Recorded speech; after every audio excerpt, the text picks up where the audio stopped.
Chapitre 19. On vint dire à Joab: Voici, le roi pleure et se lamente à cause d'Absalom. Et la victoire, ce jour-là, fut changée en deuil pour tout le peuple, car en ce jour le peuple entendait dire: Le roi est affligé à cause de son fils. Ce même jour, le peuple rentra dans la ville à la dérobée, comme l'auraient fait des gens honteux d'avoir pris la fuite dans le combat. Le roi s'était couvert le visage, et il criait à haute voix: Mon fils Absalom! Absalom, mon fils, mon fils! Joab entra dans la chambre où était le roi, et dit: Tu couvres aujourd'hui de confusion la face de tous tes serviteurs, qui ont aujourd'hui sauvé ta vie, celle de tes fils et de tes filles, celle de tes femmes et de tes concubines. Tu aimes ceux qui te haïssent et tu hais ceux qui t'aiment, car tu montres aujourd'hui qu'il n'y a pour toi ni chef ni serviteur, et je vois maintenant que, si Absalom vivait et que nous fussions tous morts en ce jour, cela serait agréable à tes yeux. Lève-toi donc, sors, et parle au cœur de tes serviteurs. Car je jure par l'Éternel que, si tu ne sors pas, il ne restera pas un homme avec toi cette nuit, et ce sera pour toi pire que tous les malheurs qui te sont arrivés depuis ta jeunesse jusqu'à présent. Alors le roi se leva, et il s'assit à la porte.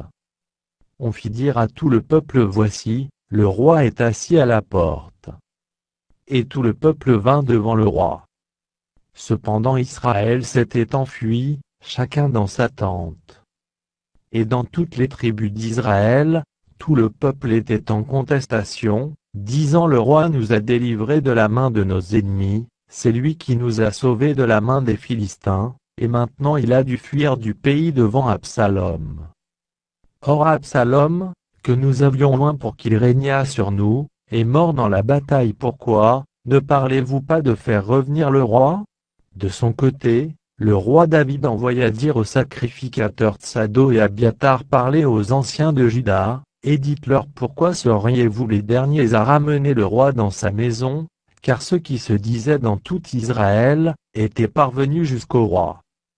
Vous êtes mes frères, vous êtes mes os et ma chair, pourquoi seriez-vous les derniers à ramener le roi? Vous direz aussi à Amasa: N'es-tu pas mon os et ma chair? Que Dieu me traite dans toute sa rigueur, si tu ne deviens pas devant moi pour toujours chef de l'armée à la place de Joab.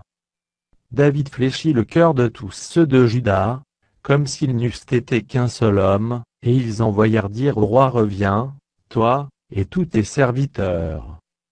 Le roi revint et arriva jusqu'au Jourdain, et Juda se rendit à Gilgal, afin d'aller à la rencontre du roi, et de lui faire passer le Jourdain.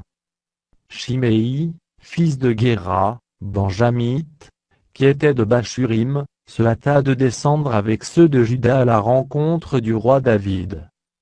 Il avait avec lui 1000 hommes de Benjamin, et Tsiba, serviteur de la maison de Saül, et les 15 fils et les 20 serviteurs de Tsiba.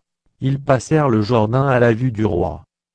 Le bateau, mis à la disposition du roi, faisait la traversée pour transporter sa maison, et au moment où le roi allait passer le Jourdain, Shimei, fils de Guéra, se prosterna devant lui. Et il dit au roi: Que mon seigneur ne tienne pas compte de mon iniquité, qu'il oublie que ton serviteur l'a offensé le jour où le roi, mon seigneur, sortait de Jérusalem, et que le roi n'y ait point égard. Car ton serviteur reconnaît qu'il a péché. Et voici, je viens aujourd'hui le premier de toute la maison de Joseph à la rencontre du roi mon seigneur. Alors Abishai, fils de Tseruja, prit la parole et dit: Shimei, ne doit-il pas mourir pour avoir maudit loin de l'Éternel? Mais David dit: Qu'ai-je à faire avec vous, fils de Tseruja, et pourquoi vous montrez-vous aujourd'hui mes adversaires? Aujourd'hui ferait-on mourir un homme en Israël? Ne sais-je donc pas que je règne aujourd'hui sur Israël? Et le roi dit à Shimei: Tu ne mourras point. Et le roi le lui jura. Mephibosheth, fils de Saül, descendit aussi à la rencontre du roi. Il n'avait point soigné ses pieds, ni fait sa barbe, ni lavé ses vêtements, depuis le jour où le roi s'en était allé jusqu'à celui où il revenait en paix.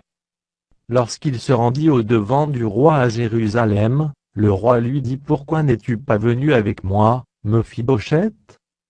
Et il répondit au roi: Mon seigneur, mon serviteur m'a trompé, car ton serviteur, qui est boiteux, avait dit: Je ferai seller mon âne, je le monterai, et j'irai avec le roi.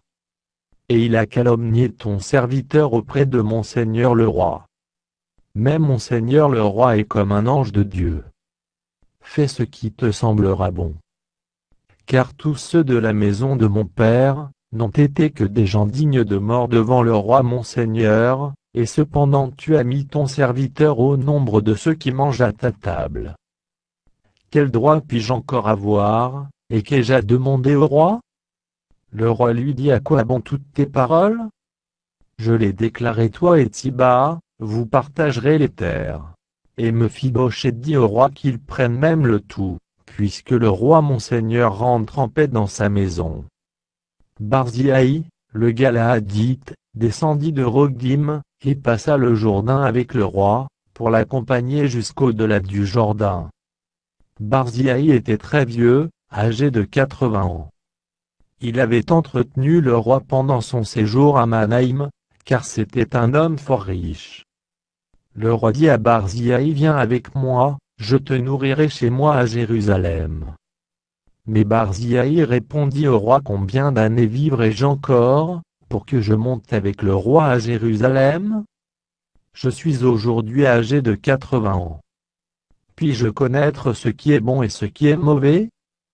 Ton serviteur peut-il savourer ce qu'il mange et ce qu'il boit? Puis-je encore entendre la voix des chanteurs et des chanteuses?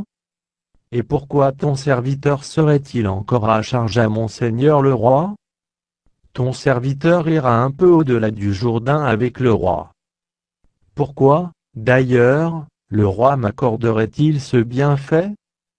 Que ton serviteur s'en retourne, et que je meure dans ma ville, près du sépulcre de mon père et de ma mère. Mais voici ton serviteur qui m'aime, qui passera avec le roi mon seigneur, fais pour lui ce que tu trouveras bon. Le roi dit que qui m'aime passe avec moi, et je ferai pour lui ce qui te plaira, tout ce que tu désireras de moi, je te l'accorderai. Quand tout le peuple eut passé le Jourdain, et que le roi l'eut aussi passé, le roi baisa Barzillai et le bénit. Et Barzillai retourna dans sa demeure. Le roi se dirigea vers Gilgal, et Kimham l'accompagna. Tout le peuple de Juda et la moitié du peuple d'Israël avaient fait passer le Jourdain au roi. Mais voici, tous les hommes d'Israël abordèrent le roi, et lui dirent: Pourquoi nos frères, les hommes de Juda, t'ont-ils enlevé, et ont-ils fait passer le Jourdain au roi, à sa maison, et à tous les gens de David? Tous les hommes de Juda répondirent aux hommes d'Israël: C'est que le roi nous tient de plus près, et qu'y a-t-il là pour vous irriter? Avons-nous vécu aux dépens du roi? Nous a-t-il fait des présents? Et les hommes d'Israël répondirent aux hommes de Juda: Le roi nous appartient 10 fois autant, et David même plus qu'à vous. Pourquoi nous avez-vous méprisés? N'avons-nous pas été les premiers à proposer de faire revenir notre roi? Et les hommes de Juda parlèrent avec plus de violence que les hommes d'Israël.